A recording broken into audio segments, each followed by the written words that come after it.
Hello student, BA second year paper first. और आज का हमारा टॉपिक है अभिवृद्धि और विकास।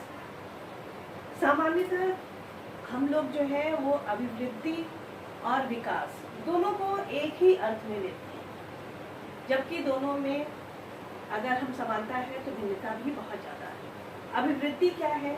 अभिवृद्धि जो है हमारे केवल शारीरिक पहलू का अध्ययन करता है, यानी कि एक बालक के या मनुष्य के शरीर में जो परिवर्तन होता है वो परिवर्तन को दर्शाता है हमारा अभिवृद्धि। और विकास क्या है? विकास जो है वो संपूर्ण अवस्थाएं जो हमारी है, जब मनुष्य जन्म लेता है तब से और जब तक वो इस पृथ्वी पर बना रहता है या प्रौढ़ावस्था तक, तब तक जो भी कुछ वो करता है वो हमारी विकास में आ जाता है। अभिवृद्धि जो है वो सिर्फ शारीरिक पहलू और विकास जो है वो शारीरिक के साथ साथ उसके मानसिक, सामाजिक और संवेगात्मक पहलू का भी अध्ययन करता है। तो चलिए आज हम देखते हैं कि अभिवृद्धि और विकास में क्या अंतर है। तो सबसे पहले हम ये देखते हैं कि अभिवृद्धि क्या है। तो अभिवृद्धि का अर्थ व्यक्ति में स्वाभाविक विकास को अभिवृद्धि कहते हैं। जैसा कि हमने बताया कि अभिवृद्धि क्या होती है, ये एक स्वाभाविक प्रक्रिया है। जो भी होता है इसमें हमें अर्जित नहीं करना पड़ता है, ना हम इसको रोक सकते हैं। जो भी हमारे शरीर में जो भी डेवलपमेंट होता है, जो भी विकास होता है, वो एक स्वाभाविक प्रक्रिया है। और गर्भाशय से जन्म होते समय उसमें जो प्रगतिशील परिवर्तन होते हैं वही जो है वो अभिवृद्धि होती है। अभिवृद्धि जब मनुष्य गर्भावस्था में रहता है एक बालक, तब से जो उसके शरीर में जो परिवर्तन होने लगता है और तब से और जन्म के उपरांत जब तक कुछ न कुछ परिवर्तन होता है तब तक वो जो हमारी जो प्रगतिशील परिवर्तन है वही हमारी अभिवृद्धि कहलाती है। स्वाभाविक रूप से होने वाला परिवर्तन जो अधिगम द्वारा प्रशिक्षण आदि से प्रभावित नहीं होता। जैसा कि अभी हमने पहले ही बताया कि अभिवृद्धि के ऊपर किसी भी प्रशिक्षण का या किसी भी ट्रेनिंग का कोई भी फर्क नहीं पड़ता है।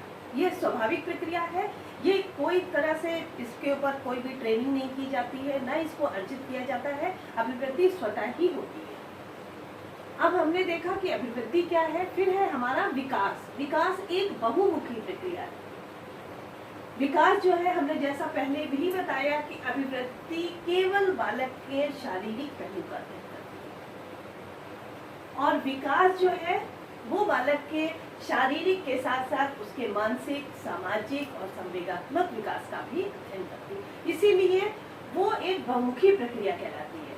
ठीक है, इसमें बालक के व्यक्तित्व का सर्वांगीण विकास आता है, किसी एक पहलू का विकास नहीं, उसके जो बालक के संपूर्ण विकास है, उसका मानसिक विकास, उसका सामाजिक विकास, उसका संवेगात्मक विकास, वो सब कुछ हमारे विकास के अंतर्गत आता है। विकास की अवस्थाएं क्या है, ये तो हम लोग जानते हैं कि विकास की 4 अवस्थाएं हैं हमारी: शैशवावस्था, बाल्यावस्था, किशोरावस्था और प्रौढ़ावस्था। इन अवस्थाओं के अंतर्गत जो भी परिवर्तन होता है, जो भी डेवलपमेंट होता है, वो सब कुछ हमारे विकास के अंतर्गत आ जाता है। और जो मनोवैज्ञानिक है उनके अनुसार विकास की प्रक्रिया जो है वो जीवन पर्यंत चलती रहती है तथा प्रत्येक अवस्था का प्रभाव विकास की दूसरी अवस्था पर पड़ता है। अभी हमने बताया कि जो विकास की अवस्थाएं हैं, जैसा कि शैशवावस्था, बाल्यावस्था, किशोरावस्था, प्रौढ़ावस्था, ये समस्त अवस्थाओं का जो भी प्रभाव है वो एक विकास से दूसरी अवस्था पर उसका प्रभाव पड़ता जाता है। तो इसीलिए हालात ने कहा है कि विकास की प्रक्रिया जो है वो जीवन पर्यंत चलती है। ये एक टाइम के बाद ऐसा नहीं कि वो रुक जाए, ये हमेशा जो भी डेवलपमेंट होता है, मान लीजिए शारीरिक डेवलपमेंट नहीं हो रहा तो मानसिक डेवलपमेंट होगा, मानसिक नहीं है तो सामाजिक डेवलपमेंट होगा, संवेगात्मक डेवलपमेंट होगा। और ये जो मतलब विभिन्न स्टेजेस में, जो विभिन्न अवस्थाओं में तरह तरह के जो परिवर्तन होते हैं वही हमारा विकास कहलाता है।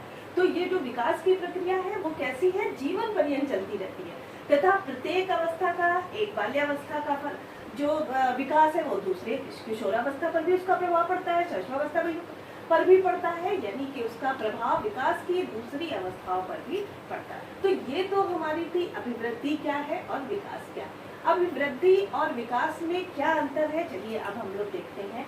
तो सबसे पहली चीज, एक हम लोग इस चित्र के अनुसार इस पिक्चर को हम लोग देखते हैं कि ये क्या है, अभिवृद्धि और विकास में अंतर। ठीक है, ये शारीरिक पक्ष है, ये मानसिक, ये हमारा है सामाजिक, और ये चौथा हमारा है संवेगात्मक। ठीक है, ये चारों चीजें हैं बालक के, एक बालक का संपूर्ण जो विकास होता है, बालक के व्यक्तित्व का, वो सब चीजों से मिलकर बनता है। अब हम लोग चूंकि यहाँ वृद्धि और विकास में अंतर पड़ रहे हैं, तो हम सबसे पहली चीज एक ये देखते हैं कि अभिवृद्धि का संबंध शारीरिक पक्ष से है, जबकि विकास का संबंध उसके गुणों से। जो हम लोग यहाँ पर अंतर कर रहे हैं, जो शारीरिक पक्ष है, एक मनुष्य के लंबाई चौड़ाई, उसकी मोटाई कितनी हो गया, कितना लंबा चौड़ा हो गया, क्या है, सब कुछ उसका अंतर हमारे बालक के शारीरिक विकास पर से संबंधित है। उसका आकार बढ़ रहा, उसका भार बढ़ रहा, सब कुछ जो है वो शारीरिक विकास के अनुसार है। तो ये जो शारीरिक पक्ष एक बालक का है, ये हमारी कहलाती है अभिवृद्धि। ठीक है, और बाकी ये जो चीजें हैं, पूरा जो संपूर्ण विकास है, शारीरिक, मानसिक, सामाजिक और संवेगात्मक, ये टोटल चीजें हमारी कहलाती हैं विकास। ठीक है, विकास। तो अभिवृद्धि और विकास में क्या अंतर है? अभिवृद्धि जो है बालक के शारीरिक पक्ष पर ध्यान देती है, और विकास जो है बालक के संपूर्ण विकास का अध्ययन, संपूर्ण पक्ष का अध्ययन करता है। उसमें शारीरिक भी जुड़ा है, मानसिक भी, सामाजिक भी और संवेगात्मक। ठीक है, तो अभिवृद्धि शारीरिक पक्ष, यानी कि अभिवृद्धि क्या होती है? एक पक्षीय होती है, केवल बालक के शारीरिक विकास का अध्ययन करती है, तो वो क्या कहलाई? एक पक्षीय। अभिवृद्धि क्या कहलाई? अभिवृद्धि जो है वो एक पक्षीय है। ठीक है, और विकास क्या है? बालक के संपूर्ण पक्ष का अध्ययन करती है। तो विकास क्या कहलाई?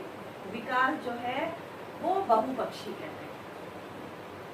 बहुपक्षी यानी कि संपूर्ण चीजों का अध्ययन करती है, बहुत सी चीजों का, बहुत से पक्ष का अध्ययन करती है, तो वो बहुपक्षी है। ठीक है, ये एक अंतर पहला हो गया हमारा कि शारीरिक अभिवृद्धि का संबंध शारीरिक पक्ष है, जबकि विकास का संबंध उसके गुणों से है। विकास में उसके गुण होते हैं, जैसे कि मानसिक गुण क्या हुए, शारीरिक गुण क्या है, उसके सामाजिक गुण क्या है, वो सब चीज हमारे उसके अंतर्गत आ जाते हैं। अभिवृद्धि विशिष्ट होती है, जबकि विकास जो है सामान्य होता है। अभिवृद्धि विशिष्ट इसलिए है क्योंकि जो भी बालक का शारीरिक डेवलपमेंट है, जो भी उसका जो उसकी लंबाई बढ़ रही है, उसका भार बढ़ रहा है, उसकी चौड़ाई बढ़ रही है, वो सब चीजें हमारे विशिष्ट रूप में आ जाती हैं। और विकास जो है नॉर्मली तरीके से होता है। एक बालक का शारीरिक विकास हो गया, मानसिक, उसका सामाजिक, उसका संवेगात्मक। तो अभिवृद्धि जो है एक पक्षी यानी शारीरिक विकास का अध्ययन करती है, विकास जो है बहुपक्षी यानी उसके टोटल विकास का अध्ययन करता है। अगला हमारा पॉइंट है अभिवृद्धि की दिशा एवं गति का मापन संभव है, जबकि विकास का मापन असंभव। कैसे? अभिवृद्धि की दिशा एवं गति का, जब बालक बच्चे की लंबाई बढ़ रही, चौड़ाई बढ़ रही, उसकी ऊंचाई बढ़ रही है, उस सब चीजों को हम माप सकते हैं। जो विकास है उसको हम माप नहीं सकते, क्योंकि एक बच्चे का सामाजिक डेवलपमेंट हो रहा है, सामाजिक को बहुत सामाजिक कुशलता उसके अंदर है, बहुत मिलनसार है, बहुत व्यवहारी है, या उसको अंदर संवेगात्मक विकास हो रहा है, तो उस चीज को भय, द्वेष, कोई डर है उसके अंदर, कोई चीज का बहुत प्रेम है, तो उस चीज को हम किसी भी तरीके से माप नहीं सकते। तो यानी अभिवृद्धि जब उसकी लंबाई बढ़ रही, उसका आकार बढ़ रहा है, जो भी चीज घट रही, बढ़ रही, उसका हम मापन संभव कर सकते हैं। लेकिन विकास का जो, क्योंकि ये गुण का अध्ययन करता है ना, एक बालक के गुणों का अध्ययन करता है, तो गुण का मापन हम संभव नहीं कर सकते। ठीक है, अगला हम है अभिवृद्धि मूर्त होती है। लंबाई बढ़ रही, चौड़ाई बढ़ रही है, ये हम इसको दिखाई दे रही है कि एक बच्चा लंबा हो गया, एक बच्चा छोटा हो गया, एक बच्चा मोटा हो गया, एक बच्चे की लंबाई नहीं बढ़ रही है। इन चीजों को हम मूर्त रूप से, समान रूप से देख सकते हैं कि जो भी उसके बच्चे के शरीर में जो भी विकास हुआ, जो भी डेवलपमेंट हुआ, वो हमें सामने से दिखाई पड़ रहा है। परंतु उसके मन में क्या चल रहा है, उसकी बुद्धि का विकास हुआ कि नहीं हुआ, उसकी रुचि का विकास हुआ कि नहीं हुआ, उसके क्या संवेगात्मक विकास है, क्या सामाजिक विकास है, इसको हम सामने से नहीं देख सकते। ठीक है, हमें उसके व्यवहार से पता चलता है, लेकिन उसको सामने प्रत्यक्ष रूप से हम नहीं देख पाते, उसका सही मापन नहीं कर सकते हैं। इसीलिए हम कहते हैं अभिवृद्धि जो है वो मूर्त होती है, जबकि विकास जो है अमूर्त होते हैं। अगला हमारा पॉइंट है, अभिवृद्धि संकुचित होती है जबकि विकास का क्षेत्र व्यापक होता है। अभी चीज हमने बताई कि अभिवृद्धि केवल एक पक्ष यानी कि उसके शारीरिक विकास का अध्ययन करता है ना, तो वो क्या हुआ हमारा संकुचित, केवल शारीरिक पहलू का अध्ययन कर रहा है, तो ये संकुचित हो गया, केवल छोटी सी चीज का अध्ययन कर रहा है उसके शारीरिक पहलू का, ठीक है, तो वो संकुचित हो गया। और विकास जो उसके संपूर्ण पक्ष का यानी बहुपक्षीय अध्ययन करना है, तो वो निश्चित सी बात है कि वो व्यापक हुआ, ठीक है। अगला हमारा है अभिवृद्धि में अर्जित गुण नहीं होती। अभी हमने पहले भी बताया, जो शारीरिक डेवलपमेंट है उसको अर्जित नहीं किया जा सकता, उसको हम कहीं से कलेक्ट नहीं कर सकते, किसी तरीके से उसके अंदर कोई गुण विद्यमान नहीं कर सकते, क्योंकि ये डेवलपमेंट तो स्वाभाविक एक प्रक्रिया और स्वाभाविक रूप से होती है, तो इसको हम अर्जित नहीं करते। जबकि विकास अधिगम एवं वातावरण द्वारा अर्जित गुण सम्मिलित होते। अब हमें अच्छा डेवलपमेंट मिला, सामाजिक गुण हमारे डेवलप हो गए, संवेगात्मक हमें अच्छा, जो भी हमारा संवेगात्मक विकास हो रहा वो भी हमारा अधिगम के द्वारा, वातावरण के द्वारा हो जाता है, उसमें ये गुण सम्मिलित हो जाते हैं। अगला हमारा पॉइंट है, अभिवृद्धि एक निश्चित समय तक होती है जबकि विकास जो है वो जीवन पर्यंत चलता है। अभिवृद्धि एक टाइम तक ही रहेगी, शारीरिक डेवलपमेंट एक टाइम तक ही रहेगा, हमेशा तो नहीं चलता रहेगा कि वो जब तक मनुष्य मर न जाए तब तक वो लंबा ही होता चला जाएगा या मोटा ही होता चला जाएगा, है ना, ऐसा तो है नहीं। तो अभिवृद्धि चूंकि केवल शारीरिक पहलू का अध्ययन करती है, तो केवल इसका जो डेवलपमेंट है एक निश्चित समय तक होता है और एक टाइम के बाद वो रुक जाता है। एक बच्चे के दांत आते हैं वो तो एक निश्चित समय तक आते हैं ना, एक बच्चे की लंबाई बढ़ रही है एक निश्चित समय तक बढ़ती है, और एक टाइम के बाद ऐसा तो है नहीं कि दांत आते ही चले जाएंगे या लंबाई बढ़ती ही चली जाएगी, ठीक है ना, क्योंकि वो शारीरिक पहलू का अध्ययन करता है। तो अभिवृद्धि जो है एक निश्चित समय तक होती है। और जो विकास है, चूंकि उसमें बालक में मानसिक बुद्धि का विकास तो हमेशा होता रहता है, जब तक व्यक्ति कुछ न कुछ सीखता रहेगा तब तक वो उसका विकास हो रहा है। आज एक चीज आ रही, दूसरी चीज, फिर उसने अध्ययन किया, दूसरी चीज आ गई, उसका सामाजिक डेवलपमेंट में अच्छे वातावरण में रह रहा तो उसका अच्छा सामाजिक डेवलपमेंट हो रहा, उसका संवेगात्मक डेवलपमेंट हो रहा, यानी कि वो जीवन पर्यंत चलने वाली एक प्रक्रिया है विकास, इसीलिए उसको व्यापक क्षेत्र उसका कहा गया है, ठीक है। उसके अलावा अभिवृद्धि जो है वो परिमाणात्मक या मात्रात्मक होती है। हमने पहले ही बताया मात्रात्मक इसलिए कि अभिवृद्धि का मापन किया जा सकता है ना, कि उसकी लंबाई कितनी, उसकी चौड़ाई कितनी, जोड़ घटाना हम उसमें कर सकते हैं, इसीलिए वो मात्रात्मक होती है, शारीरिक पहलू का अध्ययन करते हैं। जबकि गुणात्मक एवं मात्रात्मक दोनों होती है। विकास जो है शारीरिक भी होता है, मानसिक, सामाजिक और संवेगात्मक, यानी कि जो विकास है वो शारीरिक डेवलपमेंट में, यानी कि उसमें मात्रात्मक तो हम कर ही सकते हैं, उसका जोड़ घटाना भी कर सकते हैं, लंबाई चौड़ाई उसकी माप सकते हैं, लेकिन उसके अलावा उसका गुणात्मक भी हम अध्ययन करते हैं, क्योंकि मानसिक कितना है, सामाजिक